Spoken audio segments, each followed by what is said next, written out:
ఈ దినాన బైబిల్ గ్రంథంలో నుండి ఎన్నో జంతువులు, ఎన్నో పక్షులు, గత కాలంలో కూడా మనము పావురము, పాము అన్న ఉద్దేశాన్ని చూసాం. అలాగే బలహీనమైన జీవులు, చీమలు కూడా అనేక పాఠాలు నేర్పిస్తున్నట్టుగా దేవుడు వాటి ద్వారా కూడా మనకు ఎన్నో పాఠాలు నేర్పిస్తున్న సందర్భాలు మనం ఎరుగుదుము. అలాగే ఈరోజు కూడా మన జీవితంలో మరొక పక్షి లేదా ఆ పక్షి జాతికి సంబంధించిందైన నిప్పుకోడి మనకు నేర్పించే ఆత్మీయ పాఠము.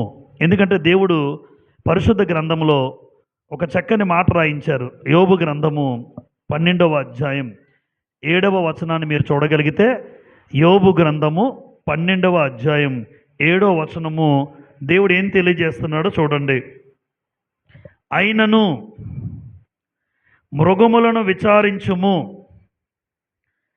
అవి నీకు బోధించును. చూస్తున్నారా? యోబు గ్రంథం 12వ అధ్యాయం 7వ వచనంలో అయినను మృగములను విచారించుము, అవి నీకు బోధించును. తర్వాత ఆకాశ పక్షులను విచారించుము, అవి నీకు తెలియజేయును అన్నాడు. అంటే మృగముల నుంచి కూడా దేవుడు క్రైస్తవులకు ఏమి నేర్పిస్తాడు? పాఠాలు నేర్పించే సందర్భాలు చాలా ఉన్నాయి. అలాగే పక్షుల నుంచి కూడా దేవుడు చాలా పాఠాలు నేర్పించే సందర్భాలు గ్రంథంలో ఉన్నాయి. అయితే ఈరోజు పక్షి జాతికి సంబంధించిందే ఈ నిప్పుకోడి. ఇంగ్లీష్లో ఆస్ట్రిచ్ అంటాం. మనం చూస్తాం జూకి వెళ్ళినప్పుడు ఆ మెడ పొడవుగా ఉంటుంది, చూస్తారా? కొన్ని వెంట్రుకలు ఉండవు ఇక్కడ మెడ దగ్గర దానికి, కానీ చాలా ఎత్తుగా ఉంటుంది. చాలా ఎత్తుగా ఉంటుంది. సుమారు మన గుడ్డుకి దానికి 85 గుడ్లు ఒక గుడ్డు. మన గుడ్డు దానికి సుమారుగా ఇంచుమించు 85 గుడ్లు. మన గుడ్లు వేసుకుంటే దానిది ఒక గుడ్డు. ఏది ఆస్ట్రిచ్ గుడ్డు అంత పెద్ద సైజులో ఉంటుంది. కావున ఈ నిప్పుకోడి ఈరోజు నేర్పించే ఆత్మీయ పాఠం ఏంటి? వాస్తవానికి ఈ నిప్పుకోడి దేవుడు ఒక హేయమైన పక్షిగా ఇచ్చాడు. హేయము అంటే అసహ్యమైనది. చూడండి, లేవీకాండము 11వ అధ్యాయం. పాత నిబంధనలోనే ఈ నిప్పుకోడి ఎటువంటి పక్షి అంటే ఇది అసహించుకునే లేదా అసహ్యకరమైన హేయమైన పక్షిగా దేవుడు తెలియజేశారు. లేవీకాండం 11వ అధ్యాయం. లేవీకాండం 11వ అధ్యాయం ఎప్పుడు గుర్తుపెట్టుకోవాలి. 11వ అధ్యాయం అనగానే అంటే మనకు గుర్తేటండి జంతువులు, ప్రాకే పురుగులు, పక్షులు అని రాసి ఉంటాయి ఇక్కడ. లేవీకాండం 11వ అధ్యాయం 13వ వచనం. పక్షులలో వీటిని హేయములుగా ఎంచుకొనవలెను. మోషే గారు చెబుతున్నారు ఇశ్రాయేలుకి. ఏవి హేయములు? వీటిని తినవద్దు, ఇవి హేయములు. పక్షిరాజు, పెద్ద బోరువ, క్రౌంచ పక్షి, గద్ద, తెల్లగద్ద, ప్రతి విధమైన గద్ద, ప్రతి విధమైన కాకి, తర్వాత నిప్పుకోడి అన్నాడు. అంటే నిప్పుకోడి బైబిల్ గ్రంథంలో దేవుడు అసహించుకునే ఒక హేయమైన పక్షి. అంటే దేవుడు చూడండి ఆ పక్షిని అసహ్యమైన పక్షుల జాతుల్లో చేర్చాడు. ఇంతకీ దానిలో ఉన్నటువంటి లక్షణాలు ఏంటి, అవలక్షణాలు ఏంటి, ఎటువంటి చెడు లక్షణాలు ఉన్నాయి? ఒక 3 చెడు లక్షణాలు ఉన్నాయి, కానీ ఒకటి మాత్రం మనకు ఉపయోగపడుతుంది. 1, 2, 3 చెడు లక్షణాలు ఉన్న ఒక లక్షణం మన జీవితంలో దానికున్న లోపంగా మనకి ఆ లోపాన్ని సరిచేసుకునేటట్టుగా మనకు కూడా ఆ చివరి లక్షణం మనకు ఉపయోగపడుతుంది. తెలియజేస్తాను. కనుక పాత నిబంధనలో అసహించుకున్న పక్షిగా ఇది మనకు కనబడుతుంది. అలాగే ఈ నిప్పుకోడి యొక్క లక్షణాలు చదువుకుందాం. 4 భాగాలు లేదా 4 సందర్భాలు. నెంబర్ 1, నిప్పుకోడి ఏముండదు? వాత్సల్యము లేనిది. వాత్సల్యము అంటే ప్రేమ, అనురాగం అన్న మాటలు వస్తాయి దానికి తాత్పర్యాలుగా. అంటే వాత్సల్యము దేనికి లేదు? నిప్పుకోడికి. యోబు గ్రంథం 39వ అధ్యాయం. యోబు గ్రంథం 39వ అధ్యాయంలో ఈ నిప్పుకోడి గురించి చాలా స్పష్టమైన వివరణ దేవుడు తెలియజేశారు యోబు గారి ద్వారా. యోబు గ్రంథం 39:13 చదువుదాము. నిప్పుకోడి సంతోషము చేత రెక్కల నాడించును. దీనికి ఏముంటాయి? రెక్కలు ఉంటాయి. సంతోషము చేత రెక్కలు ఆడించును. రెక్కలను వెంట్రుకలను దానికి ఉన్నందున అది వాత్సల్యము కలదిగా ఉన్నదా అని అడిగాడు, క్వశ్చన్ మార్క్. అంటే దానికి వాత్సల్యం ఉందని మీరు అనుకుంటున్నారా? దానికి ఏమైనా వాత్సల్యం ఉందో అనుకుంటున్నారా? తర్వాత 14లో, లేదు సుమి, అది నేలను దాని గుడ్లను పెట్టును, ధూళిలో వాటిని కాచును. అంటే దానికి ఏమి లేదు, వాత్సల్యం లేదు. అమ్మ, నిప్పుకోడికి వాత్సల్యం లేదు. గుడ్లు ఎక్కడ పెడుతుందట? ఎక్కడో నేలలో పెడుతుంది. పోనీ గుడ్లు పెట్టింది బాధ్యత ఉందా? లేదు, పట్టించుకోదు. ఇసుకలో పెట్టి ఆ ధూళిలో వదిలేస్తుంది. పెట్టిన తన గుడ్లనే ధూళిలో వదిలేస్తుంది. అంటే నిప్పుకోడికి ఏమి లేదంటే వాత్సల్యం ఉందనుకుంటున్నారేమో మీరు పొరపాటున. నిప్పుకోడికి వాత్సల్యం లేదు. ప్రేమ అనురాగము లేని పక్షి ఏది? నిప్పుకోడి. అలాగే రెండో భాగం, దీనికి ఇంకొక పరిస్థితి లక్షణం ఏంటంటే ఇది ఎలాంటిదట? క్రూరురాలు. విలాపవాక్యాలు 4వ అధ్యాయం. అక్కడ ఈ నిప్పుకోడిని మరొక మాట అంటారు, ఉష్ట్రపక్షి అని కూడా అంటారమ్మ దీన్ని, మరొక పేరు. నిప్పుకోడి ఉష్ట్రపక్షి. విలాపవాక్యాలు 4వ అధ్యాయం. విలాపవాక్యములు ఇర్మియా గ్రంథం తరువాత 3వ వచనం, 4:3. విలాపవాక్యములు 4వ అధ్యాయం 3వ వచనములో ఇలా రాయబడి ఉంది, చదువుతాను. నక్కలైనను చన్నిచ్చి తమ పిల్లలకు పాలిచ్చును, నా జనుల కుమారి ఎడారిలోని ఉష్ట్రపక్షుల వలె ఏమైంది? క్రూరురాలాయను. చూసారా? నక్కలైనా కూడా ఏం పెడతాయట పిల్లలకి? నక్కలు అంటే గుంట నక్కలు ఉంటాయి కదా, నక్కని గుంట నక్క అంటాం. నక్కలైనా తమ పాలు పిల్లలకి పెడతాయట. కానీ ఈ పక్షి ఉందే, ఈ ఉష్ట్రపక్షి, ఎడారిలోని ఉష్ట్రపక్షుల వలె క్రూరురాలు అని రాశారు. ఎందుకు క్రూరురాలు? యోబు గారు చెప్పారు. ఎందుకు క్రూరురాలు అంటే, ఈ పక్షి ఎందుకు క్రూరమైనది అంటే, తను పెట్టిన గుడ్లనే ధూళిలో పెట్టి వదిలేస్తుంది. తను పెట్టిన గుడ్లే ధూళిలో పెట్టి వదిలేస్తుంది. అంటే ప్రేమ కానీ, అనురాగము కానీ, వాత్సల్యం కానీ ఉండదు. ఇటువంటి పక్షి ఈ నిప్పుకోడి. ఈరోజు క్రైస్తవుల బిడ్డల్లో, కుటుంబాల్లో బిడ్డల పట్ల ఏముంటుంది మనకి? ఖచ్చితంగా నాకు తెలిసి. కానీ కొంతమంది ఉండరు. పిల్లల పట్ల కనీసం ప్రేమ కూడా లేని వాళ్ళు ఉంటారు. అక్కడక్కడ రేర్ కేసెస్లో కనబడుతుంటారు ఈ పీసులు, రేర్ పీసులు. పిల్లల్ని వాళ్ళే కంటారు, కానీ పిల్లల మీద ప్రేమ ఉండదు. ప్రేమ లేదని ఎలా చెప్పగలరు మీరు బ్రదర్ అంటే, బాధ్యత లేనివాడు ఎవడు ప్రేమ లేనివాడితో సమానం, గుర్తుపెట్టుకోండి. ప్రేమ ఉందే అని అన్నాడు అనుకోండి, ఎవడన్నా ముందుకు వచ్చి, మరి బాధ్యత లేకుండా పిల్లల్ని వదిలేసేందుకు గాలికి అని అడుగుతాను నేను. సమాధానం ఉండదు. ప్రేమ ఉన్న చోట ఏముంటుంది మీరు కూడా చెప్పండి ఎవరికైనా. ప్రేమ ఉంది అన్నాడు అనుకోండి, బాధ్యత ఉంటుంది నీకు. ప్రేమ లేదు కానీ ప్రేమ ఉందంటాడు, బాధ్యత ఉండదు. అలాంటి వాడు నిప్పుకోడితో సమానం. అదే నిప్పుకోడి. అంటే దేవుడు నిప్పుకోడిని చూపిస్తున్నాడంటే నువ్వు బుద్ధి తెచ్చుకోరా అంటున్నాడు నాకు కూడా. నిప్పుకోడికి ఏమి లేదు, మరి నీకు లేదు. అలాంటి వారు లేరేంటి సమాజంలో? నిప్పుకోడికి ప్రేమ లేదు, తన గుడ్లే పట్టించుకోలేదు పరిస్థితుల్లో, ధూళిలో కాచి వదిలేస్తుంది. నేను కన్న పిల్లలు బాధ్యత లేకుండా తల్లి లేరా, బాధ్యత లేని తండ్రులు లేరా మనకు కనబడుతుంటారు. గాలికి వదిలేసి తిరుగుతుంటారు రోడ్ల మీద వీళ్ళు. అంటే నీకు కూడా ఏమి లేదు, బాధ్యత లేదు. అంటే మరలా ఏమంటాడంటే, నా పిల్లలంటే నాకు ప్రేమ ఉంది. ఏది ప్రేమ ఉంటే నీకు బాధ్యత ఏది? ప్రేమ లేనప్పుడు నువ్వు బాధ్యత ఉందంటే అది తప్పది. దాని అర్థమే లేదు. బాగా ప్రేమించేస్తానండి నా భార్య అంటే, మరి నీ భార్యను బాధ్యతగా చూసుకుంటున్నావా? లేదు. ఏమంటాడు మరలా? ప్రేమ అంటాడు. ప్రేమ లేనప్పుడు బాధ్యత ఎప్పుడూ ఉండదు. ఇది మనం రాసి పెట్టుకోవచ్చమ్మా, నేనైనా మీరైనా. ప్రేమ ఉంటే ఏముంటుంది అంతే. కావాలంటే మీరు వ్యక్తిగత జీవితాలు పరిశీలించండి. నువ్వు బాగా ప్రేమిస్తే వారి పట్ల నీకు బాధ్యత ఉంటుంది. ప్రేమ లేదనుకోండి, బాధ్యత ఆటోమేటిక్గా ఉండదు. కానీ ప్రేమ ఉందని ముసుగులో చెప్తూ బాధ్యత లేకుండా తిరుగుతున్నావంటే ప్రేమ లేదు, అది కేవలం నటన, అది వేషధారణ అన్నది స్పష్టమవుతుంది. నిప్పుకోడి కూడా ఏం లేదు అంటే వాత్సల్యం లేదు. ఇది క్రూరురాలని రాశారు. నక్కలైనా పాలిస్తున్నాయి పిల్లలకి, కానీ ఇది ఎడారిలో ఉష్ట్రపక్షుల వలె క్రూరురాలయ్యను అన్నాడు. అంటే ఇది క్రూరమైనటువంటి పక్షి, ప్రేమ లేని పక్షి, తన గుడ్లను తను పొదిగి ఆ గుడ్లను గాలికి వదిలేసే పక్షి. ఇలాంటి పరిస్థితి ఉండకూడదు. ఇక్కడ మన దేవుడు ఎలాంటి వాడో మీకు చెప్తాను. ఇప్పుడు దీనికి ఏమి లేదు అమ్మ, ఏమి లేదు. కానీ మన దేవుడు ఎలాంటి వాడో తెలుసా? 116వ కీర్తన. మన దేవుడు ఎలాంటి వాడో ఎందుకు చెప్తున్నానంటే, దేవుడు ఎలాంటి వాడో మనం కూడా అలాగే ఉండాలని, ఎందుకు? ఆయనకు పుట్టిన పిల్లలుగా ఆయన లక్షణాలు నాకు ఉండాలి. 116 కీర్తన మన దేవుడు ఎలాంటి వాడో తెలియజేస్తూ 5వ వచనం చూస్తారా? 116 కీర్తన 5వ వచనములో ఇలా రాయబడి ఉంటుంది. యెహోవా దయాళుడు, నీతిమంతుడు. మన దేవుడు అండర్లైన్ చేసుకోండి. మన దేవుడు వాత్సల్యత గలవాడు. కానీ నిప్పుకోడి వాత్సల్యత లేనిది అని చెప్పాలి మీరు. మన దేవుడు ఎలాంటి వాడని రాశారు ఇక్కడ? మన దేవుడు వాత్సల్యత గలవాడు. అంటే నీ మీద నా మీద ఎంత వాత్సల్యమో, ఎంత ప్రేమో.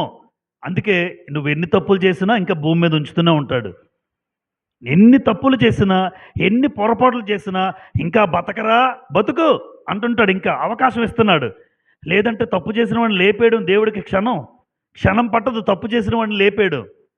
అయినా సరే తప్పు చేసినవాడు, పాపం చేసినవాడు, దొంగతనాలు చేసినవాడు, మోసాలు చేసినవాడు, అక్రమాలు చేసినవాడు, వ్యభిచారం చేసేవాడు, ప్రతి దౌర్భాగ్య పని చేసేవాడు ఎందుకురా భూమి మీద బతుకుతున్నాడంటే నువ్వు మార్చుకుంటావని, నువ్వు సరిచేసుకుంటావని ఆయన నీ మీద ఎడతగని వాత్సల్యం చూపిస్తున్నాడు దేవుడు. కానీ నిప్పుకోడికి లేదు.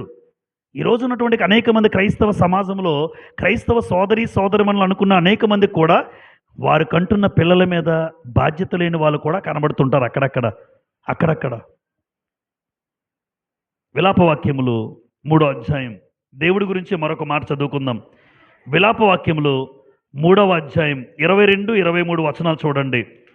విలాపవాక్యములు 3వ అధ్యాయం 22, 23. యెహోవా కృపగలవాడు, ఆయన వాత్సల్యత ఎడతగక నిలుచున్నది గనుక మనము నిర్మూలము కాకున్న వారము. అనుదినము నూతనముగా ఆయనకు ఏం పడుతుంది? నీ మీద నా మీదమ్మా. చూసారా మాట? అనుదినము నూతనముగా ఆయనకు వాత్సల్యత పుట్టుచున్నది. పైన అన్నాడు ఆయన వాత్సల్యత ఎడతెగక నిలుచున్నది అంటే అర్థం ఏంటంటే నీ మీద ఎప్పుడు కూడా ఆయన ప్రేమ ఉంది. ఎప్పుడు దేవుడు మన మీద వాత్సల్యం చూపిస్తున్నాడు, ఎడతెగక చూపిస్తున్నాడు. నువ్వు తప్పు చేసినా చూపిస్తున్నాడు. చూసారా? ఆయన ప్రేమ వాత్సల్యం చూపిస్తున్నాడు. ఎందుకంటే యెహోవా దేవుడు వాత్సల్యత కలిగిన వాడు. మరి ఆయనకు పుట్టిన పిల్లలుగా మనకేముండాలి? నా పిల్లల పట్లైనా లేదా తోటి సహోదరులు సహోదరి పట్ల నాకేముండాలి? ప్రేమ ఉండాలి, ఆ వాత్సల్యం ఉండాలి, ఆ ఆప్యాయత ఉండాలి. కన్న బిడ్డల మీద ఉండాలి. తోటి సహోదరుల సంఘంలో కూడా వారి మీద ప్రేమ చూపించగలిగే మనస్తత్వం ఉండాలి. ఎందుకు అంటే నిప్పుకోడికి అది లేదు, దాని పిల్లల మీద లేదు. ఈరోజు నాకు నా పిల్లలైనా లేదంటే తోటి సహోదరులైనా సంఘంలో అయినా సమాజంలో అయినా ఖచ్చితంగా దేవుడు వాత్సల్యం చూపిస్తాడు కనుక మరి నీవు నీ పరిస్థితి ఏంటి అని అడిగాను. నేను కూడా నిజంగా ఎదుటివాడిని ప్రేమించగలిగేటట్టుగా ఉన్నానా? నా కడుపున పుట్టిన పిల్లల్ని కనీసం వారి మీద ఒక బాధ్యత కలిగిన తండ్రిగా ఉన్నానా, తల్లిగా ఉన్నానా? ఒక్కసారి లేదు అన్నది సమాధానం అయితే నీకు నిప్పుకోడికి పెద్ద తేడా లేదనుకోండి, వాత్సల్యం లేదనుకోండి, నీకు ప్రేమ లేదనుకోండి, నీకు బాధ్యత లేదనుకోండి, నీకు నిప్పుకోడికి పక్కపక్కన నెడితే ఆ దానికి నీకు పెద్ద తేడా లేదని చెప్తారు. అలా ఆలోచించాలి మనం. ఎందుకంటే అప్పుడైనా నాకు బుద్ధి వస్తుంది. నిప్పుకోడి నాకు ఒక పాఠం నేర్పిస్తుంది. అలాగైనా నేను సిగ్గు తెచ్చుకొని చిచి దానికైనా వాత్సల్యం లేదు, జంతువు అది, పక్షి అది, నేను మనిషిని, నాకైనా వాత్సల్యం ఉండాలి కదా, నాకైనా ప్రేమ ఉండాలి కదా ఎదుటివాడి మీద, నాకైనా నేను కన్న బిడ్డల మీదైనా బాధ్యత లేకపోతే ఎందుకు అన్నది నేర్చుకోవాలి. రెండు నిప్పుకోడి లక్షణాల్లో దానికి ఏమి లేదు? జ్ఞానము వివేచన లేనిది. ఎందుకు జ్ఞానము వివేచన లేనిది అని రాశారంటే అదే యోబు గ్రంథం 39వ అధ్యాయంకి వెళ్ళిపోదాం. యోబు గ్రంథం 39వ అధ్యాయం. యోబు గ్రంథము 39వ అధ్యాయం మరొకసారి 14-15 వచనాలు చదువుతాను చూడండి. 39, 14, 15. లేదు సుమి, అది నేలను దాని గుడ్లను పెట్టును, ధూళిలో వాటిని కాచును. అమ్మ పిల్లల్ని ఎప్పుడైనా మీరు ధూళిలో పెట్టి వదిలేశారా? ఎప్పుడైనా మన కంట్లో ఇరుపొద్దును శుభ్రంగా బయటికి తీసుకెళ్ళినప్పుడు కూడా శుభ్రంగా చుడతామే పిల్లల్ని. జనరల్గా చుడతారు. ఎందుకంటే ఎండ తగలకుండా కొన్ని సందర్భాల్లో, లేదా గాలి వీచకుండా, ఏది సోకకుండా ఎన్నో జాగ్రత్తలు తీసుకుంటారు ప్రతి తల్లి తండ్రి. 15, దేని పాదమైన వాటిని త్రొక్కవచ్చునని అయినను అడవి జంతువు వాటిని చితక త్రొక్కవచ్చుననైనను అనుకొనకయే ఉన్నది. ఇటు అనుకోవట్లేదట. ఏమో ఇలా ధూళిలో వదిలేసాను కదా, ఏ అడవి జంతువు వచ్చి ఆ గుడ్డును తొక్కేస్తే అది ఏమవుతుందో అన్న జ్ఞానం లేదు. చూసారు, అందుకే రాశాను జ్ఞానం లేదని. ఇక్కడ రాశారు చూసారు ఎంత బాగా, దేని పాదమైనా తొక్కేస్తుందేమో, లేదా ఏ అడవి జంతువులు తిరుగుతున్నాయి, ఏ అడవి జంతువైనా ఆ గుడ్డును తొక్కేస్తుందేమో, ధూళిలో పట్టేసి వచ్చాను కదా అన్న ఇంగిత జ్ఞానము లేదా జ్ఞానము వివేచన దేనికి లేదు? నిప్పుకోడికి లేదు. నిప్పుకోడికి లేదు. పైగా 16 తన పిల్లలు ఆహా తన పిల్లలు తనవి కానట్టు వాటి ఎడల అది కాఠిన్యము చూపును. కఠినంగా ఉంటుందట. కఠినంగా ఉంటుంది. చూసారా, తన పిల్లలు ఎవరివి కానట్టు, తనవి కానట్టు. వాళ్ళు నీ పిల్లలేనా బాబు? ఇంకొకరు చెప్పాలి, మీ పిల్లల మీద కూడా బాధ్యత ఉందని ఎవరైనా చెప్తామే, ఎంత అసహ్యంగా ఉంటుందండి. మీరు ఆలోచించండి. మన పిల్లల గురించి ఎవరైనా వచ్చి చెప్తే అది అమ్మ నువ్వు గొప్పడు అని చెప్తున్నారా, నువ్వు దిగజారిపోయావని చెప్తున్నారు. ఆలోచించండి. అరే బాబు రే, నీ పిల్లల గురించి ఆలోచించరారే, నీ పిల్లల గురించి అంటే నువ్వు ఎంత దిగజారిపోయావు చూడు నీ పరిస్థితి. అంతే కదా, మీరు ప్రాక్టికల్గా ఆలోచించండి. ఇప్పుడు నా దగ్గరకు వచ్చి అరే మనోహర్ కొంచెం పిల్లల్ని చూసాను కనుకరించి అంటే నేను ఎంత దౌర్భాగ్యుడిని, ఎంత దిగజారిపోతే కనీసం నా కడుపును పుట్టిన పిల్లలను కూడా చూసుకోలేని స్థితిలో ఉన్నానని ఒక ఆయన తెలుసుకొని నా దగ్గరకు వచ్చి అరే బాబు నీ పిల్లలనైనా చూడరా అని అంటున్నాడంటే నీ పరిస్థితి ఎంత ఎంత దారుణంగా ఉందో ఆలోచించి ఒకసారి. కొంతమంది ఇంకొకడు బతిమాల నీ కడుపును పుట్టినా వాళ్ళకి పుట్టారా, అయినా సరే వాళ్ళు బాధ్యత తీసుకొని చెప్తున్నారంటే ఆలోచించు. నీ కడుపును పుట్టిన పిల్లలైనా నీకే కదా పుట్టారు. నిప్పుకోడు కూడా అలాగే ఉంటుందట. తన పిల్లలు తనవి కానట్టు కఠినంగా ఉంటుందట. నీకే కదా పుట్టారు, నీకే. మరి నువ్వు ఇంకొకటితో చెప్పించుకునే పరిస్థితి వస్తుందంటే ఎంత దిగజారిపోయాను నేను. ఆ స్థితి ఎవరూ తెచ్చుకోకూడదు. క్రైస్తవులుగా అసలు తెచ్చుకోకూడదు. లోకస్తుడికి ఉందనుకోండి, వాడికి తెలియదు. క్రైస్తవులుగా అసలు తెచ్చుకోకూడదు. ఇంకొక వ్యక్తితో అరే నీ పిల్లల్ని చూసుకోరా, వాళ్ళని బాధ్యతగా చూడరా, వాళ్ళ ఆలనా పాలన చూడరా, వాళ్ళకి కావాల్సిన అవసరాలు చూడరా అని వేరే వ్యక్తి నాకు వచ్చి చెప్పాలా? అంటే వేరొక వ్యక్తి చెప్తున్నాడంటే నీ పరిస్థితి ఎలా ఉందో ఆలోచించు. భూమి మీద బాగోలేదనే కదా అర్థం. ప్రాక్టికల్గా బాగోలేదు కాబట్టి ఇంకొకరు వచ్చి చెప్తున్నారు నీకు. ఆ పరిస్థితి ఏ తండ్రి తల్లి తెచ్చుకోకూడదు. అంటే అంత దిగజారిపోయిన స్థితి రాకూడదు. ఎందుకంటే వాళ్ళు నీకే పుట్టారు. నీకు పుట్టిన పిల్లలు నీకు బాధ్యత ఉండదా? తన పిల్లలు తనవి కానట్టు అంటే కనీసం జ్ఞానము వివేచన దేనికి లేవు? నిప్పుకోడికి లేవు. కానీ జ్ఞానము వివేచన ఎవరికి ఉండాలి? క్రైస్తవుడికి ఉండాలి. నిప్పుకోడికి లేదు, కానీ దేవుడు నీకు ఉండాలి అంటున్నాడు. ఎందుకు అసలు జ్ఞానము వివేచన లేదు తెలుసమ్మా? ఎందుకు అది గాలికి వదిలేసింది? ఏ జంతువు తొక్కేసినా ఏముందిలే, తొక్కేనే పర్లేదు, తప్పేముంది, తొక్కేసినా పర్వాలేదు అని పట్టించుకోకుండా అలా అనుకోకుండా ఉందట. అరే ఏదైనా తొక్కేస్తుందేమో ధూళిలో పెట్టి వదిలేసి వచ్చానని ఆలోచన ఉండదు. బట్టలు ఆరబెడితే వర్షం పడిపోతేనే ఆడబిడ్డలకే అమ్మో ఆలోచన ఎలా ఉంటుంది? ఎక్కడిగా పనికి వెళ్ళారండి, ఇంటి దగ్గర బట్టలు ఆరబెట్టాం తాడు మీద, వర్షం పడిపోద్దేమో, మేఘామృతమే ఉంది అని ఎంత టెన్షనో, దానికోసం ఉరుకులు పరుగులు. కనీసం బట్టల గురించి తడిసిపోయినా పర్లేదు, రేపు పొద్దున ఎండొస్తే ఆరిపోతే మరలా అంటే మన టెన్షన్ అలా ఉంటుంది. మన కడుపును పెట్టిన పిల్లల విషయంలో ఎంత జాగ్రత్తలు తీసుకుంటారు? మీలో చాలామంది అంత జాగ్రత్తలు తీసుకునే వాళ్ళు ఉన్నారు. ఉండాలి, లేకపోతే మనం కూడా ఇలాగైపోతాం. దేవుడు నిప్పుకోడికి నీకు తేడా లేదని అంటే ఎంత ఎంత ఎంత పరిస్థితి బాగోతుంది ఆ మాట అనడానికి కూడా. ఎందుకు జ్ఞానము వివేచన క్రైస్తవుడికి ఉండట్లేదు ఈరోజు అంటే, దేవుని వాక్యమును బట్టి జ్ఞానము వివేచన ఏమవుతుందా మనకి? వాక్యాన్ని బట్టే నాకు ప్రేమ పుడుతుంది, వాక్యం బట్టే నాకు బాధ్యత వస్తుంది. నా పిల్లలైనా ఎవరైనా ఏ బాధ్యత అయినా మీకు రావాలంటే చూడండి, జ్ఞానము వివేచన నిప్పుకోడికి లేదు. అవి లేకపోవడం వల్ల అది ఏది జరిగినా పర్లేదు తన పిల్లలకి అనుకుంటుంది, కఠినంగా ప్రవర్తిస్తుంది. ఈరోజు ఒక క్రైస్తవుడు కఠినంగా ఉన్నాడు అంటే అరే ఎవరు చెప్పినా వీడికి అర్థం అవ్వట్లేదంటే కారణం ఏంటంటే దేవుని వాక్యము, దేవుని యొక్క వివేచన ఆ వ్యక్తికి లేదని అర్థం. చూడండి, ఒక మాట చూపిస్తాను మీకు. కీర్తనల గ్రంథం 119 కీర్తన ఎంత అద్భుతంగా జ్ఞానము వివేచన గురించి చెప్తాడంటే దేవుడు. 119 కీర్తన 166 వచనం. 119 166 చూస్తారా?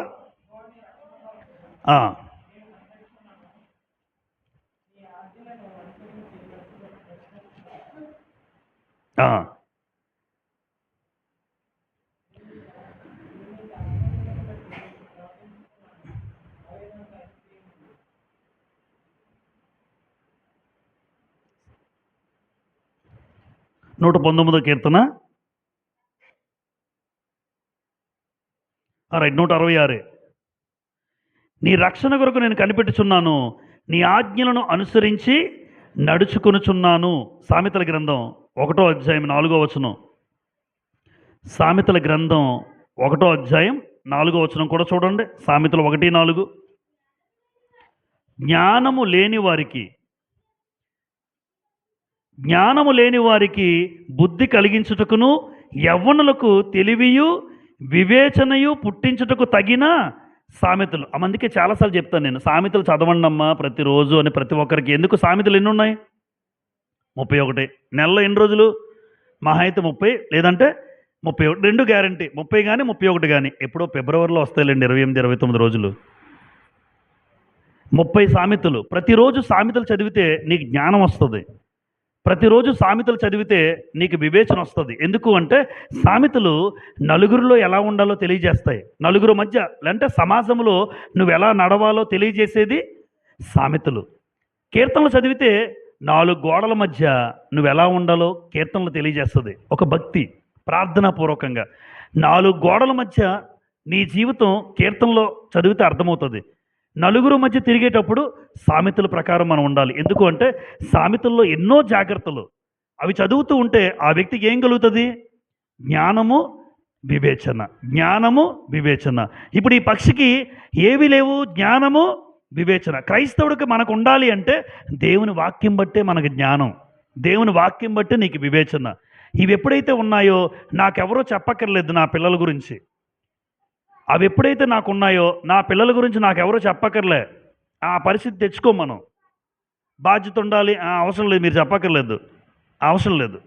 అలా మనకు వస్తుంది. మనకొకరు చెప్పించుకునే స్థాయిలో మనం ఉండం. అది లేకపోవడం వల్ల ఈరోజు కుటుంబాల్లో కానీ ఎక్కడైనా ఆ దేవుని వాక్యం అనే వివేచన, జ్ఞానం లేకపోవడం వల్ల నేను చెప్పించుకోవాల్సిన స్థాయికి వచ్చేసాను. ఎప్పుడైనా మీరు మీ జీవితంలో సామెతలు గ్రంథము చదువుతూ ఉంటే ఆ వాక్యాన్ని బట్టి మనకు జ్ఞానం. చూడండి, సామెతలు 24:3లో ఏముంటుంది చెప్పేస్తాను. సామెతలు 24:3లో జ్ఞానము వలన ఇల్లు కట్టబడును, వివేచన వలన అది స్థిరపరచబడును అని రాసి ఉంటుంది సామెతలు 24:3లో. అంటే జ్ఞానం వలన ఒక ఇల్లు ఏమవుతుంది? కట్టబడుతుంది. వివేచన వలన స్థిరపరచబడుతుంది. అంతేగాని సిమెంటు ఇటుకలతో కట్టిన ఇల్లు దాంతో కడతారులేండి, కానీ ఒక ఇల్లు జ్ఞానంతో కట్టబడుతుంది. ఈరోజు మన కుటుంబాలు, మన ఇల్లు కట్టబడాలంటే మన కుటుంబానికి ఏముండాలి? జ్ఞానం ఉండాలి. ఒక భర్తగా నీకు జ్ఞానం ఉండాలి, ఒక భార్యగా నీకు జ్ఞానం ఉండాలి.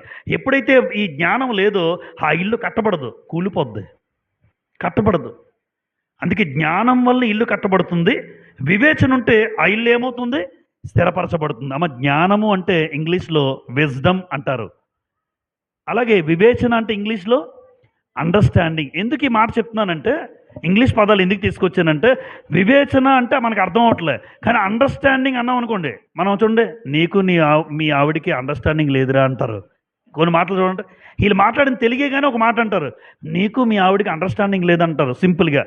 అండర్స్టాండింగ్ అన్న మాటకున్న అర్థమే వివేచన. అంటే నీకు మీ భార్య ఇద్దరు అర్థం చేసుకునే పరిస్థితి లేదు, ఒకరిని ఒకరు అర్థం చేసుకునే పరిస్థితి లేదు అని చెప్తుంటారు. అదే దాన్ని ఏమన్నాం? అండర్స్టాండింగ్ అనే మాటకు తెలుగులో అర్థం వివేచన. ఇద్దరికీ అండర్స్టాండింగ్ ఉండాలి అంటే ఇద్దరికీ వాక్యం తెలియాలి, ఇద్దరికీ వాక్యంలో ఎదగాలి. ఏ భార్య భర్త అయినా ఆ కుటుంబాలు సంతోషంగా ఉంటాయి. ఎదురు సమాధానం చెప్పుకోరు, ఒకరినొకరు సెటైర్లు వేసుకోరు, ఒకరిని కించపరుచుకోరు. ఎందుకు? వాక్యంలో ఎదుగుతున్నారు ఇద్దరు. భర్తను ఎలా చూసుకోవాలో తెలుసు నీకు, భార్యను ఎలా గౌరవించాలో నీకు తెలుస్తుంది. కనుక ఈరోజు ఈ జ్ఞానము, వివేచన ఈ నిప్పుకోడికి లేకపోవడం వల్ల నిప్పుకోడి జీవితం దేవుడు మనకు నేర్పిస్తున్నాడు. నీకు ఉండాలి. ఎందుకంటే అది గాలిలో వదిలేసింది గుడ్లని, ధూళిలో వదిలేసింది గుడ్లని. ఏ జంతువు వచ్చి తొక్కినా దానికి పెద్ద బాధ అనిపించట్లే, ఎందుకంటే అది కఠినురాలు అని రాస్తుంది. కఠినురాలు. అక్కడ చెప్తాను 3వ పాయింట్లో. ఇది జ్ఞానము, వివేచన గురించి. అలాగే వివేచన లేకపోతే ఏమవుతుందో చెప్తానమ్మా. హోషే గ్రంథం తెరవండి. ఏ క్రైస్తవుడి కుటుంబాల్లో లేదా వారి జీవితాల్లో వివేచన అంటే ఇద్దరు కూడా అర్థం చేసుకునే జీవితం ఎప్పుడైతే ఉండదో ఆ కుటుంబం నిర్మూలమవుతుంది, పడిపోద్ది. హోషే గ్రంథం 4వ అధ్యాయం, హోషే గ్రంథం 4వ అధ్యాయం చూడండి. హోషే గ్రంథం 4వ అధ్యాయం 14వ వచనం. 4:14 చివరి మాట చదివేద్దామా? చివరి భాగం, చివరి మాట. వివేచన లేని జనము ఏమవుతారు? వివేచన లేని జనము నిర్మూలమగును అని రాస్తుంది చూసారా? అంటే వివేచన లేకపోతే ఆ జనాంగం ఏమవుతుందమ్మా? నిర్మూలం, అంటే నాశనం అని అర్థం. చూసారా? ఆ మాట అనడానికే బాధగా ఉంది. ఈరోజు క్రైస్తవ కుటుంబాల్లో కూడా అండర్స్టాండింగ్ అనేది లేకపోతే, అది ఎవరైనా సరే, తల్లిదండ్రులకు పిల్లలకు కూడా ఏముండాలి? ఒక ఒక ఒక అండర్స్టాండింగ్ ఉండాలి. తల్లిదండ్రులు పిల్లల మధ్య, భార్యాభర్తల మధ్య, కుటుంబాల మధ్య, సహోదరుల మధ్య వాళ్ళకి అండర్స్టాండింగ్ ఉంటే వాళ్ళ జీవితం బాగుంటుంది. అంతేగాని ఎప్పుడైతే వివేచన అనేది లేదో, చూసారా, వివేచన లేని జనం ఏమవుతారు? నిర్మూలం అన్నాడు. దయచేసి నిప్పుకోడిలాగా జ్ఞానము వివేచన లేనివారిగా మనం ఉండకూడదు, ఎప్పుడూ ఉండకూడదు దయచేసి. అందుకే క్రైస్తవుడికి ఉంటే మన కుటుంబాలు బాగుంటాయి, మన కుటుంబాలు స్థిరంగా ఉంటాయి, మన కుటుంబాల్లో ఖచ్చితంగా సంతోషము సమాధానం ఉంటుంది. నెంబర్ 3, నిప్పుకోడికి ఉన్నటువంటి మరొక లక్షణం ఏంటమ్మా ఇది? చెప్తున్నా, ఇంతవరకు అదే చదువుతున్నా. బాధ్యత లేనిది, పైగా కఠినురాలు అని రాస్తుంది. చదువుదాం ఒక మాట. అప్పుడు చదివాం కదా 15వ వచనం. యోబు గ్రంథంకి వెళ్ళిపోదాం. 39వ అధ్యాయం. యోబు గ్రంథం 39వ అధ్యాయం. చిన్న 2-3 వచనాలు అయినా దానిలో ఒక అద్భుతమైన పాఠాన్ని దేవుడు దాచి ఉంచాడు. చూడండి.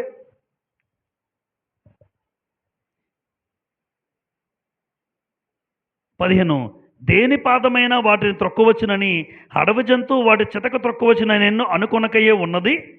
తన పిల్లలు తనవి కానట్టు వాటి ఎడల అది కాఠిన్యము చూపును, దాని కష్టము వ్యర్థమైనను దానికి చింత లేదు. కష్టం ఏంటమ్మా? మరి గుడ్డు పెడుతుందంటే కష్టమే కదా. పిల్లలకి అంటున్నారంటే సింపుల్గా వచ్చేస్తారు బయటికి. నేనైనా మీరైనా ఆ తల్లి పడిన వేదన ఎంతో ఉంటుంది. తల్లి ఎంతో వేదన పడితే కానీ ఈరోజు బయటికి రావు నువ్వు. కొంతమంది కడుపు కొయించుకొని బయటకు వచ్చిన వాళ్ళు ఉంటారు మనలోనే. అంటే తల్లి కొయించుకుంది అంటే అంత వేదనకరం లేకుండా రాదు. కానీ దీన్ని కూడా గుడ్డు పెట్టిందంటే సింపుల్ కాదు కదా. గుడ్డు పెట్టిందంటే చాలా కష్టమే, అది దాని తీవ్రతను బట్టి. కానీ దాని కష్టం వ్యర్థమైన దానికి ఏమి లేదట, చింత లేదు. అబ్బా అంటే అసలు పట్టింపే లేదండి, చింత లేదట. నా గుడ్లు పెట్టేశాను, దూల్లో పెట్టేశాను, ఎలాగైనా నాకు ఇబ్బంది లేదు, ఏది జరిగినా పర్వాలేదు, ఎవరొచ్చి తొక్కేసినా పర్వాలేదు. అంటే దానికి ఏమి లేదంటే చెప్పచ్చమ్మా క్లియర్గా. చింత లేదు, బాధ లేదు, అది ఆ గుడ్డు ఏమవుతుందో అన్న భయం లేదు. అంటే దానికి ఏమి లేదు, బాధ్యత లేదు, బాధ్యత లేదు. అలా వదిలేస్తుందంటే నిజంగా కఠినంగా ప్రవర్తిస్తుంది తన బిడ్డల పట్ల. ఆ నిప్పుకోడి తన బిడ్డల పట్ల కఠినంగా ప్రవర్తించి ఒక బాధ్యత లేని పక్షిగా వదిలేస్తుంది. చూసారా? తన పిల్లలు తనవి కానట్టు ప్రవర్తించును, కఠినముగా ప్రవర్తించును, అడవి మృగాలు తొక్కును అన్న ఆలోచన లేదు. కిందన ఒక మాట రాశాను, కుటుంబ బాధ్యత లేనివాడిగా ఉన్నావా అంటే దీన్ని కనెక్ట్ చేసుకుంటూ. ఎందుకంటే దానికి ఏమి లేదు, బాధ్యత లేదు. మరి నాకేముండాలి? బాధ్యత ఉండాలి. ఒక ఆయన గురించి మాట్లాడుతూ, ప్రతిరోజు మందిరంకి వచ్చేసి, ప్రతిరోజు పాటలు పాడేసి, ప్రతిరోజు వాక్యం వినేసి, ఇంక మాండు ప్రార్థన ప్రతిరోజు ఉంటున్నాడు. కానీ పిల్లల్ని పట్టించుకోడు, భార్యని పట్టించుకోడు. అనుకోండి, పిల్లల్ని పట్టించుకోడు, భార్యని పట్టించుకోడు. లేదా కొంతమంది వ్యక్తుల గురించి ఎందుకు చెప్తున్నానంటే, తిమోతికి రాసిన మొదటి పత్రిక 5వ అధ్యాయం చూడండి ఒకసారి. 1 తిమోతి 5వ అధ్యాయం. ఇలాంటి వాడు మీరేమనుకుంటారు? భక్తుడు అనుకుంటున్నారా? భక్తుడు కాడు, అవిశ్వాసి కన్నా చెడ్డోడని రాస్తుంది గ్రంథంలో. అంటే నువ్వెంత గొప్పగా పాటలు పాడేసినా, నువ్వెంత గొప్పగా ప్రతిరోజు మందిరానికి వచ్చేసినా, నీకు గనుక భార్య పిల్లల మీద అసలు బాధ్యత లేనివాడిగా నువ్వు ఉంటే, 1 తిమోతి 5:8 నేను చెప్పడం ఎందుకు, 1 తిమోతి 5:8. ఎవడైనాను స్వకీయులను విశేషముగా, అంటే తన ఇంటోరంటే ఇంకెవరమ్మా, తన ఇంటి వారిని సంరక్షింపకపోయిన ఎడల వాడు ఎలాంటోడు? విశ్వాస త్యాగము చేసిన వాడై అవిశ్వాసి కన్నా, అబ్బా అసలు అవిశ్వాసి మంచోడా చెడ్డోడా? అవిశ్వాసమ్మా. మన అందరికీ ఏ పేరు ఉంది? మనం విశ్వాసులు, అల్ప విశ్వాసులు, అవిశ్వాసులు, 3 గుంపులు ఉంటాయి. విశ్వాసులు ఎవరంటే దేవుని బాగా నమ్ముకున్న వాళ్ళు, అల్ప విశ్వాసులు ఎవరు? అల్ప విశ్వాసులు. ఇక్కడికే వస్తారు, ముహూర్తాలు చూస్తారు వీళ్ళు, ఈ బ్యాచ్. ఇక్కడ చేస్తారు. తాయెత్తులు ఉన్నాయా? తాయెత్తులు కాలుకుంటాయి, బ్లాక్ తాళ్ళు కనబడోళ్ళండి, ఫ్యాంట్ వేసుకుంటారు కాబట్టి కనబడకపోవచ్చు. ఈ బ్యాచ్ ఎవరంటే వీళ్ళు అల్ప విశ్వాసులు. సంఘానికి వస్తారు కానీ అన్నీ ఉంటాయి. ఇది రెండో బ్యాచ్. 3 దేవుణ్ణి నమ్ముకోలేనాడు. ఎవరు? అవిశ్వాసి. ఇప్పుడు ఎవరైతే కుటుంబ బాధ్యత లేదో వాడు అవిశ్వాసి అన్నాడా, అవిశ్వాసి కన్నా చెడ్డోడు అన్నాడా? ఆ మాట చూసారా? అవిశ్వాసి కన్నా చెడ్డవాడా? అంత అవిశ్వాసే వేస్ట్. అవిశ్వాసి కన్నా చెడ్డోడంటే మీరు ఆలోచించండి. అంటే నేను రోజు మందిరానికి వచ్చేసి బాగా వాక్యం వినేసి బాగా పాటలు పాడేసి బ్రదర్ వందాలండి బ్రదర్ చెప్పేసి వెళ్ళిపోతున్నాను. ఇంటి దగ్గరికి వెళ్ళి నా భార్య గురించి కానీ, పిల్లల గురించి కానీ, అసలు అమ్మ గురించి కానీ, తండ్రిదండ్రుల గురించి కానీ ఏ బాధ్యత లేకుండా తిరుగుతున్నాడు అనుకోండి, అసలు పట్టించుకోవట్లేదు అనుకోండి, నీ పాటలు ఇవంతా కూడా బూడిదలో పోసిన పన్నీరు, నువ్వే రోజు వెళ్తున్న వేస్ట్. అదనమాట దేవుడు తీసుకుంటాడు. ముందు నీ కుటుంబాన్ని సంరక్షించు, తర్వాత దేవుడి దగ్గరికి రా. కుటుంబ బాధ్యత లేకుండా సంరక్షించకుండా గాలికి వదిలేస్తే ఇగో ఇది కూడా అంతే, బాధ్యత లేనిది, కఠినరాలు. కుటుంబ బాధ్యత లేనివాడిగా ఉంటే ఏం గుర్తు రావాలి మీకు? ఎప్పుడైనా భవిష్యత్తులో నిప్పుకోడు గుర్తు రావాలి. మరి నిప్పుకోడులా నేను ఉండకూడదు. అవిశ్వాసి కన్నా చెడ్డోడంటే చాలా పెద్ద మాట, అది చాలా పెద్ద మాట. మనం అందరికీ విశ్వాసంలో చెప్పుకొని బతికేస్తున్నాం, కానీ బాధ్యత లేని వాడిని దేవుడు ఏమంటాడంటే నువ్వు అవిశ్వాసి కన్నా చెడ్డోడు అంటున్నాడు. అది మనకు అవసరమా? ఆలోచించండి. ఒక బాధ్యత లేని వాడిగా, కఠినుడిగా మన జీవితంలో ఉండకూడదు ఎట్టి పరిస్థితుల్లో కూడా. ఒక బాధ్యత కలిగిన వ్యక్తిగానే దేవుడు చూడాలి. సామెతల గ్రంథం 28:14లో ఎవరైతే కఠినంగా ప్రవర్తిస్తారో వాళ్ళ జీవితంలో ఏం కలుగుతుందో అక్కడ చెప్తాడు చూడండి. సామెతల గ్రంథం 28వ అధ్యాయం 14వ వచనాన్ని మీరు చూస్తే, నిత్యము భయము కలిగి ప్రవర్తించేవాడు ధన్యుడు. అండర్లైన్ చేసుకుందాం. హృదయమును కఠినపరచుకొనివాడు ఏమో ఇందులో పడతాడు. అంటే హృదయాన్ని ఎవరైతే కఠినం చేసుకుంటారో, హృదయాన్ని కఠినం. ఇప్పుడు నిప్పుకోడు ఏం చేసుకుంది? ఇది ఎలాంటిదమ్మా? తన పిల్లలు తనవి కానట్టు కాఠిన్యము చూపును. అంటే తన పిల్లలకు తనవి కానట్టు బాధ్యత లేకుండా ఆ బిడ్డల పట్ల కఠినంగా ప్రవర్తిస్తుందట. కఠినంగా ప్రవర్తిస్తుంది. నష్టం జరిగినా నాకు బాధ లేదు, వాళ్ళకి ఏం జరిగినా పర్వాలేదు, ఏమైనా ఇబ్బంది లేదు అని అనుకుంటుంది నిప్పుకోడి. బాధ్యత లేదు, కఠినంగా ప్రవర్తిస్తుంది. అయితే హృదయమును ఎవరైతే కఠినం చేసుకుంటాడో వాడికి ఏం జరుగుతుంది? కీడు. హృదయాన్ని కఠినం చేసుకున్నవాడికి కీడు, హృదయాన్ని మార్పు చేసుకున్నవాడికి మేలు. హృదయం మార్పు చేసుకుని బతికితే నీకు మేలు జరుగుతుంది. లేదు నేను ఇలాగే ఉంటానంటావా, నీకు కీడే. చూడండి కావాలంటే నీకు కీడే. అది ఎవరైనా సరే హృదయాన్ని మార్పు చేసుకుని బతుకు, అంతేగాని హృదయాన్ని కఠినం చేసుకుని నేను ఎలాగే ఉంటాను, నేను ఎలాగే చేస్తాను అని బాధ్యత లేని ఆ నిప్పుకోడిలా ప్రవర్తించవనుకోండి, మేలే కాదు కీడు జరుగుతుందన్నాడు. ఒక ఆయన ఉన్నాడు బైబిల్ గ్రంథంలో, ఆయన కూడా తన హృదయాన్ని కఠినం చేసుకున్నాడు. బెల్షస్సరు ఎంతమందికి తెలుసు? నెబుకద్నెజరు యొక్క మనవడు. దానియేలు గ్రంథం 5వ అధ్యాయంలో ఈయన గురించి రాయబడిన మాట మీరు చదవండి. దానియేలు గ్రంథం 5వ అధ్యాయం తెరిచి, ఈ నెబుకద్నెజరు యొక్క మనవడైన ఈ బెల్షస్సరు ఒకానొక స్థితిలో దేవుని పాత్రల్లో ద్రాక్షరసము పోసి తాగుతూ గర్వముతో ప్రవర్తిస్తూ ఆ రోజున దానియేలు మాట్లాడిన మాటలకు ఎలా ప్రవర్తించాడో చూడండి. భయపడ్డాడు. దానియేలు గ్రంథం 5వ అధ్యాయం 28లో,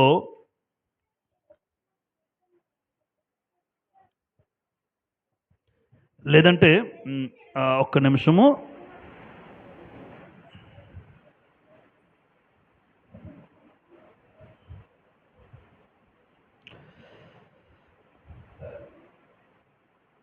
దానియేలు గ్రంథం 5వ అధ్యాయం 20వ వచనం. 20. అయితే అతడు మనస్సున అతిశయించి బలాత్కారము చేయుటకు అతని హృదయమును, అంటే బెల్షస్సరు తన హృదయాన్ని ఏం చేసుకున్నాడమ్మా? కఠినము చేసుకొనగా దేవుడు అతని ప్రభుత్వము అతని వద్ద నుండి తీసివేసి అతని ఘనతను పోగొట్టను. అంటే విలువ కూడా పోయిందిరా, విలువ కూడా పోయింది. దేవుడు చూసారమ్మా, ఎవరైతే హృదయాన్ని కఠినం చేసుకుంటారో, ఏంటి మంచి చెప్పినా నువ్వు మారకపోతే, మంచి చెప్పుకున్నా నీ జీవితాన్ని మార్పు చేసుకోకపోతే, నువ్వు కఠినం చేసుకుంటే, బెల్సస్ని దేవుడు చూశాడు, వీడు కఠినం చేసుకుంటున్నాడు కాబట్టి ప్రభుత్వమే తీసేశాడట. ఇంకా ఆ ప్రభుత్వం తీసేసి పంపించేశాడు, వదిలేశాడు దేవుడు. అంటే తన ఘనతను కూడా తీసేశాడు, విలువను తీసేశాడు. అంతే మరి. ఎవరైనా సరే అమ్మ, మన హృదయాలను కఠినం చేసుకుంటే నీకున్న పేరు, నీకున్న విలువ అన్నీ పోతాయి. అందుకే హృదయాన్ని కఠినం చేసుకోకూడదు, హృదయం మార్పు చేసుకోవాలి. ఇక్కడ కుటుంబ బాధ్యత లేనివాడిగా మనం ఉండకూడదు. ఎప్పుడు బాధ్యత లేని కఠినరాలుగా మనం ప్రవర్తించకూడదు, నిప్పుకోడిలాగా. 4వ లక్షణం చెప్పి ముగిస్తాను నేను. 4వది నాకు మంచిది అనిపించింది. నిప్పుకోడిలో ఉన్న 4వ లక్షణం చూడండి, లోపాలను బట్టి కృంగిపోకుండా దేవుడిచ్చిన ప్రత్యేకతను వాడుకో. మంచి లక్షణం. ఇక్కడ దీనిలో ఎందుకు మంచి లక్షణం అన్నానంటే అక్కడ రాయబడలేదు, కానీ ఒక మాట చెప్తాను. నిప్పుకోడి ఏముంటాయి? నిప్పుకోడికి రెక్కలు ఉంటాయి, కానీ పక్షిలాగా ఎగరలేదు. మీరు చూడండి, చిన్న చిన్నవి జంపులు చేస్తుంది అంతే. పక్షి ఆకాశంలో ఎగురుతున్నంత పరిస్థితి, దీనికి రెక్కలున్నాయి, ఇది ఎగరలేదు. కాకపోతే దీనికి రెక్కలు ఉంటాయి, కానీ పక్షిలాగా ఎగరలేదు. కానీ దీనిలో ఒక అద్భుతమైన స్వభావం ఉంది. 18వ వచనం, యోబు గ్రంథం 39:18. ఒక ఉదాహరణ, అమ్మ నిప్పుకోడి గెలుస్తుందా గుర్రం గెలుస్తుందా అని మిమ్మల్ని అడిగితే ఇప్పుడు మీరేం చెప్తారు? నిప్పుకోడి అంటారు. ఇప్పుడు యోబు గ్రంథం 39:18. యోబు గ్రంథం 39వ అధ్యాయం 18వ వచనం.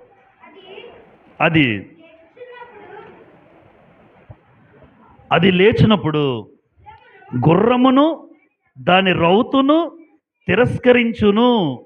చాలు నాన్న. అమ్మ, దాని అర్థం ఏంటో తెలుసమ్మా? గుర్రము, రౌతు అంటే ఎవరమ్మా? రౌతు, గుర్రాన్ని నడిపేవాడి పేరు, నడిపేవాడిని రౌతు అంటారు.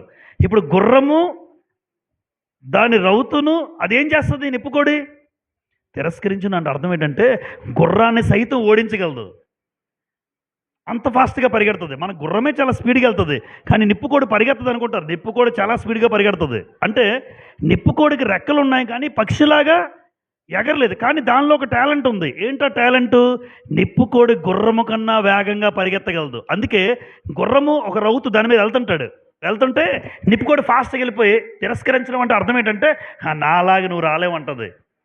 నేను పరిగెత్తినట్టు నువ్వు రాలేవని దాన్ని తిరస్కరించడం అన్నమాట వాడాడు అనమాట యోబు గారు. అంటే గుర్రము దాని మీద ఉన్న రౌతు వెళ్తున్నా అది ఆ గుర్రము రౌతు కన్నా స్పీడ్కి వెళ్ళిపోద్ది. అది ఒక రకంగా ఎలా అన్నాడంటే దాన్ని ఓడిస్తుంది. అంటే ఇప్పుడు వేగంగా పరిగెత్తగలదు, కానీ పక్షిలాగా ఎగరలేదు. అయితే నేనేం చెప్తున్నానంటే దీని నుండి నాకు కూడా అందరిలాగా నేను ప్రార్థించలేకపోవచ్చు, అంతేమా. కొంతమందిలాగా నేను ప్రార్థన నాకు రాకపోవచ్చు, వాక్యం నేను చెప్పలేకపోవచ్చు, అందరిలాగా నేను పాటలు పాడకపోవచ్చు. కానీ నాకు ఏదో ఒక టాలెంట్ ఇస్తాడు దేవుడు ఖచ్చితంగా. ఏదో ఒక తలాంత నాకు ఉంటుంది, ఏదో ఒకటి. దేవుడు అన్యాయస్తుడు కాదు. అందరిలాగా నువ్వు ప్రార్థన చేయలేకపోవచ్చు, అందరిలాగా నువ్వు ధైర్యంగా మాట్లాడలేకపోవచ్చు, అందరిలాగా నువ్వు పాటలు పాడలేకపోవచ్చు. నీలో లోపాలు ఉంటాయి. నిప్పుకోడిలో ఒక లోపం ఉంది, కానీ ఇంకొక దానిలో దానికి అది విజయం సాధించినట్టుగా మనం చూస్తున్నాం. రెక్కలు ఉన్నాయి, కానీ పక్షిలాగా ఎగరలేకపోతుంది. కానీ గుర్రాన్ని సైతము ఓడించి వేగంగా పరిగెత్తగలిగే శక్తి నిప్పుకోడికి ఉంది. కానీ ఇక్కడ ఏమన్నానంటే నీ లోపాలను బట్టి, నీ బలహీనతలు బట్టి ఎప్పుడూ ఏమవకూడదు? కృంగిపోకు. అందరిలా ప్రార్థించలేను, పాడలేనని ఎప్పుడు అనుకోకు. నీకు ఇచ్చిన తలాంత ఏదో ఉంటుంది, అది ఆలోచించు. దేవుని కోసం నువ్వు ఏదైనా చేయాలనుకుంటే అది కూడా నీకు గంట తీసుకొస్తుంది. అందరిలాగా వద్దు, ఆయనలాగా నేను చేయలేకపోతున్నా, కానీ నీలో ఏదో టాలెంట్ ఉంటుంది, నువ్వేదో ఒకటి చేయగలవు ఖచ్చితంగా. ఇక్కడున్న వాళ్ళందరూ కూడా మనందరికీ ఇండివిజువల్ టాలెంట్స్ ఉంటాయి ఖచ్చితంగా. మీరు కనుక ఆలోచించి తీయగలిగితే బయటికి ఖచ్చితంగా ఏదో టాలెంట్ ఉంటుంది ఖచ్చితంగా. అది నిప్పుకోడి చూసారా, అది మనకు నేర్పిస్తున్న పాఠం. ఈరోజు నాకు కూడా దేవుడు ఎన్నో టాలెంట్స్ ఇచ్చిండొచ్చు, నాలో తలాంతులు ఉంటాయి. అయితే ఏ తలాంతును బట్టి నేను దేవుని సేవలో ముందుకెళ్లాలో చూసుకుంటాను. నా టాలెంట్ ఒకటి ఉపయోగించుకుంటాను నేను. మరొక సహోదరుడికి మరొక టాలెంట్ ఉంటుంది, ఆయనకున్న టాలెంట్ నాకుండదు, నాకున్న టాలెంట్ ఆయనకు ఉండకపోవచ్చు. కానీ ఆ టాలెంట్ బట్టి దేవుని పరిచర్యలో వాడబడుతున్నామా లేదా అన్నది కావాలి మనకి. దేవుని సేవలో నాకు ఇచ్చిన తలాంతి నేను ఉపయోగిస్తున్నానా లేదా అన్నది మనకు కావాలి. కొంతమంది తలాంతి ఇచ్చినా ఉపయోగించుకోరు, చూసారమ్మా. ఉండరా టాలెంట్ ఉంటుంది కానీ చెయ్యరు. అలాంటప్పుడు దేవుడు వాళ్ళకున్న టాలెంట్ కూడా తీసేస్తాడు. నీకెందుకు, వాడినోడికి ఇస్తానని చెప్పి, బాబు నువ్వు చేయరా బాగా చేస్తున్నావు, వాళ్ళకు ఉంది కానీ దాచుకుంటున్నారు, చెప్పట్లే, చెయ్యట్లే. అలాంటప్పుడు నీ దగ్గర ఉన్న టాలెంట్ కూడా తీసేసి ఎవరైతే బాగా చేస్తున్నాడో ఆయనకి ఇస్తాడు దేవుడు. ఆ వ్యక్తి ఇంకా బాగా వాడబడతాడు. అదే జరుగుతుంటుంది కొన్ని సంఘాల్లో. వాళ్ళకున్న టాలెంట్స్ వ్యక్తపరచరు. అమ్మ ఎక్కడ చెప్తే అన్నీ నాతో చేయిస్తారేమో, ఆయన లెక్కెడుతున్నాడు కదా బాబు, ఎందుకు వచ్చింది మనం లెక్క పెట్టుకునేయాలి అని 4-5 ఉంటారు, మనం వెళ్ళిపోతే సరే. ఎందుకంటే అది అనుకోండి, వాళ్ళే చూసుకుంటారులే.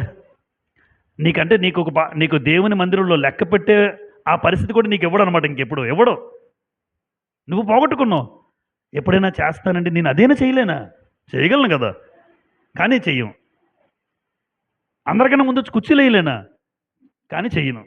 అప్పుడు ఏం చేస్తారంటే, అది కూడా నీకు రాదు కాబట్టి ఎప్పుడు వేసినా తనే చేస్తాడు, చేయనివ్వండి, తనే చేయనివ్వండి. నీకు ఎలాగా నీకున్నది కూడా అతనికి ఇచ్చాడు అనమాట, బాగా చేస్తాడు నీకన్నా బాగా. మనకిచ్చిన టాలెంట్ ఏదో ఒకటి ఖచ్చితంగా వినియోగించుకోవాలమ్మా. నేను చాలాసార్లు చెప్పాను కదా, దయాల్ నగర్ సంఘానికి వెళ్ళినప్పుడు అందరికన్నా ముందు నేను కుర్చీలు వేసేవాడిని. నాకు బాగా గుర్తుంది నా అనుభవం. 2016, 2017 మధ్య భాగం కుర్చీలు వేయడం, ప్రభు వల్ల అందరికన్నా ముందు గ్లాసులు వేసిన, ఆరాధనకు ముందుగా గ్లాసులు సిద్ధపరిచేవాడిని. 10 అంటే 10 అక్కడ చేయను, ముందే చేసేవాడిని, ఎందుకంటే ముందు వెళ్ళిపోయేవాడిని. 10 o'clock అందరూ పాటలు పడి సిద్ధపడిపోయేవాళ్ళని. చేపలు వేసేసేవాళ్ళం, ఇలా మనలా కాదు, చేపలు ఉండేవి, మళ్ళీ మడతెట్టాలి చేపలు. అందరూ అయిపోయిన తర్వాత వెంటనే వెళ్ళిపోతుంటారు కదమ్మా, అదే కామన్ కదా. చేపలు మడతెట్టిన వాళ్ళు ఎవరు, కుర్చీలు మడత పెట్టిన వాళ్ళు ఎవరు, ఒక్కసారి ఆలోచించండి. అదేనా చేయలేమా మనం, అది చేయగలం. అంటే అందరూ అన్నీ చేయలేరు, కానీ నువ్వేదైనా చేయగలవో ఆ పని నువ్వు చేయాలి దేవుడికి. నేనేం చేయగలను, ఆ పని నేను దేవుడికి చేస్తాను. అది మన బలహీనతలు బట్టి ఎప్పుడూ అనుకోకు, వాళ్ళే చేయగలరు, వాళ్ళే అవకాశాలు ఉన్నాయి అని కాదు. నీలో కూడా ఏదో టాలెంట్ ఉంటుంది, దేవుడి పని నువ్వు చేయాలనుకుంటే అది దేవుడు నేర్పిస్తున్నాడు మనకి. అదే కదా మత్తయి సువార్త 25వ అధ్యాయంలో కూడా తలాంతుల గురించి చెప్తారు. ఒకడికంటే ఇన్ని 5, ఒకడికి 2, ఒకడికి 1 ఇస్తే 5 ఉన్నోడేమో ఇంకో 5 చేశాడు, 2 ఉన్నోడేమో ఇంకో 2 చేశాడు. బలా నమ్మకమైన మంచి దాసుడు అన్నాడు. ఇంకో 1 ఇచ్చినోడికి ఈ 1 ఏం చేశాడు, వీడు వెళ్ళి పాతి పెట్టేశాడు. అరే నీలాంటోడికి ఇవ్వడం వేస్ట్. అప్పుడు అన్నాడు కదా ఆ దాసుడిని, ఏమన్నాడు, ఈ దాసుడిని కాళ్ళు చేతులు కట్టి పడేయండి, ఆరని అగ్నిలో పడేసండి అన్నాడు. తలాంత్ ఇచ్చినా ఉపయోగించకపోతే దేవుడు చెడ్డదాసుడు అంటాడు. నీకున్న టాలెంట్ ఉపయోగించాలి సంఘంలో. నేను ఏదో ఒకటి చేయాలి, సంఘానికి ఏదో ఒకటి, ఏదో పని చేయాలి, దేవుడికి ఉపయోగపడాలి, అది నీ బాధ్యత. ఈరోజు నిప్పుకోడి వాత్సల్యం లేనిదే. నాకుందా వాత్సల్యం, నా బిడ్డ పట్లైనా సంఘంలో సహోదరుల పట్లైనా ప్రేమ కలిగి నేను ఉంటున్నానా అన్నది ప్రశ్న. ఎందుకు, మన దేవుడు ఎలాంటి వాడు, ఆయన వాత్సల్యత కలిగిన వాడు. ఇప్పటికీ స్టిల్ నిన్ను నన్ను ప్రేమిస్తున్నాడు కనుక ఈరోజు భూమి మీద మనం బతుకున్నాం, ఇంకా చావలేదు. ఎందుకు అంటే ఆయన వాత్సల్యత ఎడతెగక నిలిచినది. 2, జ్ఞానము వివేచన ఎవరికి లేదు, నిప్పుకోడికి జ్ఞానము వివేచన లేదు. అందుకే ఆ జ్ఞానము వివేచన లేదు కనుక నిప్పుకోడి తనకు పుట్టిన పిల్లలు తనవి కానట్టు గాలికి వదిలేసింది, ధూళ్ళో వదిలేసింది. మరి నేను జ్ఞానము వివేచన నాకు ఉండాలి. ఎందుకు అంటే జ్ఞానము వలన మాత్రమే కుటుంబం కట్టబడుతుంది, ఇల్లు అన్నాడు. జ్ఞానం వల్ల మాత్రమే ఇల్లు కట్టబడుతుంది. దేవుని వాక్యమనే జ్ఞానం, దేవుని వాక్యమనే వివేచన నీకుంటే మీ ఇల్లు కట్టబడుతుంది. మనస్పర్ధలు రావన్ను, మనస్పర్ధలు వచ్చినా కట్టబడతారు మీరు. కానీ ఎక్కడో మన కుటుంబాల్లో అనేక మంది సహోదరులు చూసినప్పుడు వాళ్ళ కుటుంబంలో వచ్చిన సమస్యను బట్టి బాధ ఏంటంటే ఎక్కడో లోపించింది. ఏంటి లోపించిందంటే దేవుని వాక్యం లోపించింది. దేవుని వాక్యానికి ఇద్దరు అవకాశం ఇవ్వట్లే. దేవుని వాక్యం అవకాశం ఇవ్వకపోతే కుటుంబాలు కట్టబడవు. అది బాధాకరమైన విషయం. బాధ్యత లేనిది నేను ఎప్పుడు అలా ఉండకూడదు. అది నిర్ణయించుకోండి అమ్మా. నా కుటుంబం, నా భార్యను పోషించుకోవడం నాకు ఎవరైనా చెప్పాలమ్మా, అమ్మ చెప్పాలా? నా పిల్లలు, అరే బాబు నా పిల్లల పట్ల బాధ్యతగా ఉండమని నాకు ఎవరైనా చెప్పాలా? చెప్పుంచుకునే స్థాయికి వచ్చావంటే బాగోలేదని అర్థం. అది నేను ప్రేమతో చెప్తున్నాను. మరొకరితో చెప్పించుకునే స్థాయికి వచ్చావంటే నువ్వు ఆల్రెడీ నీ పరిస్థితి బాగోలేదు అని అర్థం. ఎందుకంటే మన బిడ్డల గురించి, మన భార్య గురించి, తల్లి గురించి, తండ్రి గురించి వాళ్ళని చూసుకో బాబు, బాధ్యతగా చూసుకో, ప్రేమగా చూసుకో అని వేరేవారు చెప్పే పరిస్థితి మనకు రాకూడదు. దానికి బాధ్యత లేదు నిప్పుకోడికి. నాకు బాధ్యత ఉండాలి, కుటుంబ బాధ్యత ఉండాలి, సంఘ బాధ్యత ఉండాలి. సంఘంలో ఈ పని చేయాలని, బ్రదర్ మీరు ప్రతిరోజు వాక్యం చెప్పాలని మీరు ఎవరైనా నాకు చెప్పాలా? కమిట్మెంట్ తీసుకున్నాను కదా, బాగోలేకపోతే తప్ప నేను రాలేను. కమిట్మెంట్ ఉంది కదా. మీరు ఎవరైనా అది కాదు మనోరు ప్లీజ్ ప్రతిరోజు వాక్యం వచ్చి చెప్పవా అని అనాలి నాకు వచ్చి. మీరు అనకపోయినా చెప్తాను నేను, ఎందుకంటే నా బాధ్యత అది. అది నా బాధ్యత. సమయానికి రావడం, చెప్పడం. నలుగురున్నా ముగ్గురున్నా చెప్పేస్తాను. ఉదయకాల ప్రార్థన 5 గంటలకి ఒకలా కనబడతారు నాకు. ఒకళ్ళున్నా నేనే ప్రార్థన చేస్తాను ఆ రోజున. 5 గంటలకి ఎవరు రారు కదా బేగా. కనెక్ట్ అవ్వరు. 5:02, 5:03కి వస్తుంటారు అనుకోండి. 5కి అలవాటు అయిపోయింది. 5కి ఎవరు వచ్చారు, ఎవరైనా వచ్చారా జెంట్స్ లేరు, నేనే చేసేస్తాను. పాట పాడిన ఎవరు ఉండరు, నేనే పాడేస్తాను ఆ సమయానికి ఎవరు వస్తే వాళ్ళు. దాన్ని బట్టి బాధ్యత మనం ఎవరు చెప్పకూడదమ్మా. చెప్పేది ఎప్పుడు కూడా ఏం కాదు, ఒకరు చెప్తే చేసేది ఏం కాదు. అది గుర్తుపెట్టుకోండి. ఒకరు చెప్తే చేసేది బాధ్యత కాదు. బాధ్యత నీలో పుట్టాలి, నీకుండాలి. అంతేగాని ఒకరు గుర్తు చేయకూడదు. గుర్తు చేసేది బాధ్యత కాదు. ప్రేమ లేనిది బాధ్యత కాదు. లోపాలు అందరిలో ఉంటాయి. అయితే నాకు ఒక లోపం, ఇప్పుడు నిప్పుకోడికి ఏ లోపం ఉంది? ఇది అందరిలాగా పక్షిలాగా గాలిలో ఎగరలేదు, కానీ దీనికి ఒక టాలెంట్ ఉంది. భూమి మీద గుర్రాన్ని సైతం ఓడించగలదు. చాలు కదా. అంటే ఎలాగైనా తన పని, నేను ఒక దాంట్లోనే ఆధిక్యత ఉంది, నా లోపాలు బలహీనతలు బట్టి కుంగిపోలేదు. ఇది ఈ లోపం ఉన్న ఆ పక్షిలాగా ఎగరలేకపోవచ్చు, కానీ ఈ భూమి మీద ఉన్న గుర్రాన్ని ఓడించాను నేను అనుకుంటుంది. నాలో కూడా అనుకోలే. నేను ప్రార్థన చేయలేకపోయినా, అందరిలాగా వాక్యం చెప్పలేకపోయినా, పాట సరిగా పాడలేకపోయినా, నేను దేవుని పని చేస్తున్నానా లేదా అని చూసుకుంటాను. అంతే కదమ్మా. ఆయనలాగా ప్రార్థన రాకపోవచ్చు, ఆయనలాగా పాట పాడలేకపోవచ్చు, వాక్యం చెప్పలేకపోవచ్చు ఆయనలాగా. కానీ ఒకటి ఉంది, మందిర పరిచయం చేస్తున్నాను కదా, నాకు ఏదో టాలెంట్ ఇచ్చాడు దేవుడు. అలా నిప్పు కూడా మనకు నేర్పిస్తున్నా. ఈ ఒక చివరి పాట మాత్రం బాగుంది. లోపాలను బట్టి కుంగిపోకు, ఎప్పుడు కూడా నీకున్న దాంట్లో ఏంటో చూడు, నువ్వు దేవుడు చేయగలిగేది అది బాధ్యతగా నెరవేర్చు, అంతే. కనుక నిప్పుకోడి నేర్పించే ఆత్మీయ పాఠం బాగుంది కదమ్మా. మన జీవితాలను కూడా మార్పు చేసుకుంటూ, హృదయాన్ని కఠినం చేసుకోకుండా, ప్రేమ కలిగి, వాత్సల్యం కలిగి, బాధ్యత కలిగి, మన జీవితంలో జ్ఞానము కలిగి, వివేచన కలిగి, ఒక తలాంతు దేవుడు నీకు ఇచ్చాడు, ఆ తలాంతును మందిరంలో ఉపయోగిద్దాం. దేవుని మందిరంలో ఏది చేయలేకపోతున్నానండి, డబ్బు ఉంది నా దగ్గర, ఏం చేయొచ్చు? సువార్థికుడికి సహాయం చేయొచ్చు, సేవా పరిచయం ముందుకు కదిలించడానికి ఏదో ఒకటి చేయొచ్చు, మందిర కార్యక్రమం చేసి ఉండొచ్చు. చాలామంది చేస్తారు మీలోనే. అంటే ఏదో ఒకటి, అది కూడా టాలెంటే. ఎందుకంటే డబ్బు ఉన్న వాళ్ళు ఎవరన్నా ఇస్తారు, ఎవరైనా ఇస్తారేంటి? డబ్బు దాచుకోవడానికి చూస్తాడు, ఎవరిస్తారు? అది కూడా ఒక తలాంతు. డబ్బుని దేవుని సేవ కోసం వినియోగించడం అనేది. అందరికీ ప్రభు పేరట వందనములు చెల్లిస్తూ ఈ మాటలు ముగిస్తూ ఉన్నాను.